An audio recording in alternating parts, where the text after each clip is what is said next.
जिस समय भगवान शिव ध्यानमग्न होकर चिंतन कर रहे थे तो पार्वती ने कहा, किसका ध्यान कर रहे हैं? संसार तो आपको ईश्वर कहती है, संसार आपका ध्यान करती है, आप ईश्वर, आप किसका ध्यान कर रहे हैं? शिव ने कहा, पार्वती मेरे इष्ट राम हैं, मैं उनका चिंतन करता हूँ, उनका ध्यान।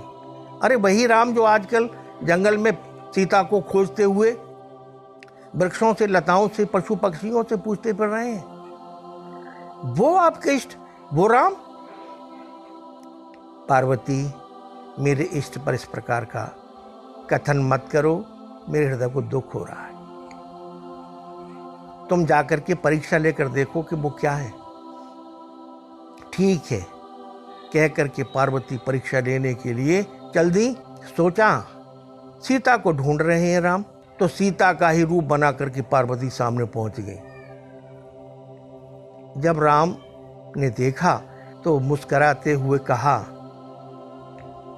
कहो सुकुमारी कहाँ ब्रख केतु, विपिन अकेली फिरहो के हेतु।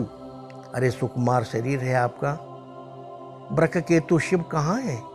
अकेली आप ऐसे जंगल में क्यों घूम रही हैं? ये तो उचित नहीं है, स्त्री को अकेले रहना। नग अंगूठी में जड़ा हुआ ही अच्छा लगता है, आप उनके साथ ही पूजित हैं। आप अकेले इस तरह से आपको जंगल में नहीं घूमना चाहिए था। पार्वती ने देखा इन्होंने तो पहचान लिया मुझे, मेरा सीता का रूप धारण करना बेकार गया। अब मैं क्या करूं? बड़ी ग्लानि, मना दुख मन को। और वो देखा उन्होंने, जिधर देखती हैं उधर ही राम लक्ष्मण सीता दिखाई दे रहे हैं चारों ओर। आखिर आंखें बंद करके बैठ गई, वो माया खत्म हो गई और फिर कुछ कहने के लिए बचा नहीं, चुपचाप वहां से वापस चल दी। पहुंची शिव के पास। शिव ने पूछा, पार्वती जी परीक्षा ले आई आप? हाँ परीक्षा ले ली।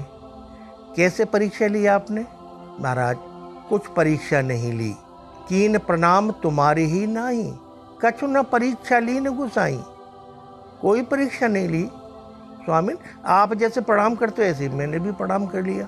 और तब शिव ने आंखें बंद करके देखा।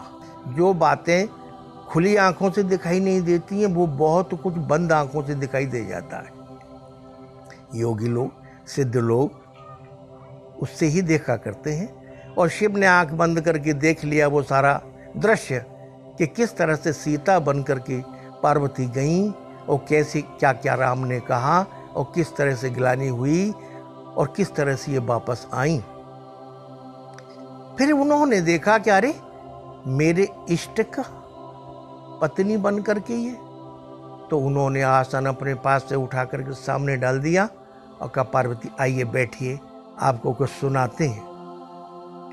और फिर शिव ने सारे पुराण, सारे दर्शन, सारा ज्ञान, यंत्र मंत्र तंत्र सब कुछ पार्वती को सामने, सुनते सुनते थक गई पार्वती। विषयांतर करने के लिए तब उन्होंने बीच में कहा, भगवान ये घंटियों की आवाज़ कहाँ से आ रही है? और तब उन्होंने कहा कि देवता जा रहे हैं विमानों से आप तुम्हारे पिताजी के यज्ञ में, आप नहीं चल रहे, हमें बुलाए ही नहीं। चलिए नहीं, बिना बुलाए किसी के नहीं जाना चाहिए। अरे बिना बुलाए तो यमराज धर्मराज के सामने भी नहीं जाते।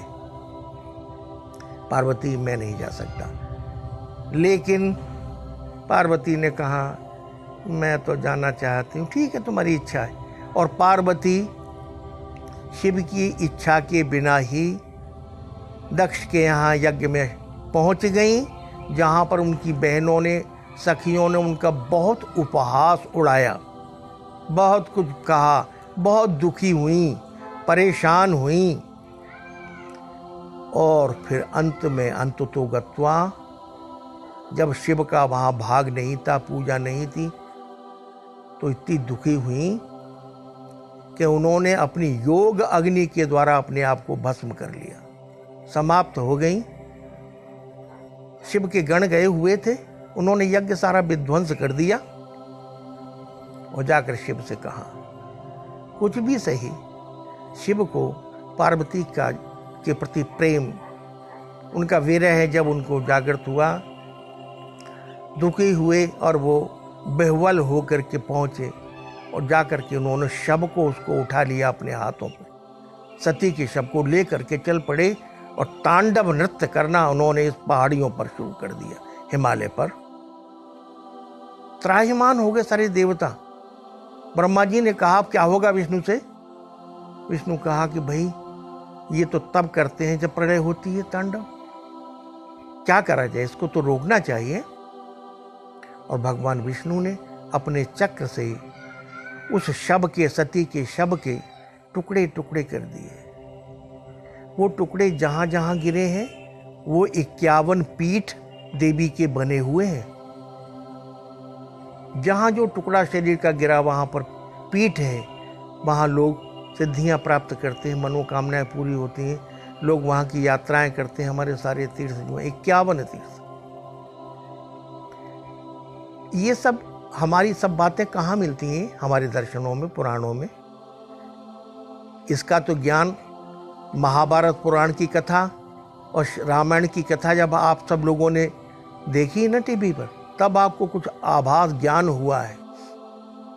कितना कुछ हमारा भारतीय दर्शन, हमारे इन अवतारों की कथाएं और तमाम अनेक कथाएं पुराणों में, क्योंकि इस समय हमारा पौराणिक जीवन चल रहा है।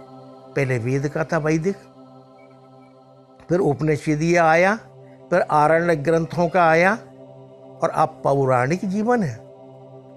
पुराणों में अनेक कथाएं हैं, समय मिलने पर उनका अध्ययन करना चाहिए, चिंतन करना चाहिए, तभी हम भारतीय दर्शन को समझ सकते हैं।